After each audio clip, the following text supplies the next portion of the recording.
রাত ঠিক 12টা পেরোলেই যদি পরিচিত কারো গলায় তোমার নাম শোনো, একদমই উত্তর দেবে না, কারণ ওটা মানুষ নাও হতে পারে।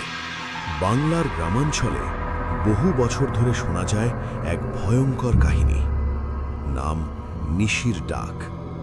লোকেরা বলে গভীর রাতে কেউ তোমার নাম ধরে ডাকবে, ঠিক তোমার বাবার, মায়ের বা বন্ধুর গলায়। 1998 সালে নদিয়া জেলার এক গ্রামে রাত 1টার সময় এক যুবক শুনল, রবি, দরজাটা খোল। গলা ছিল একদম তার মায়ের মতো, কিন্তু সমস্যা একটাই, তার মা তখন পাশের ঘরেই ঘুমোচ্ছিল।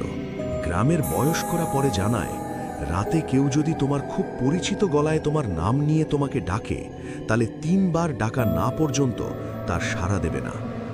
নিশির ডাকে সাড়া দিলে নিশি তাকে তার সাথে নিয়ে যায়।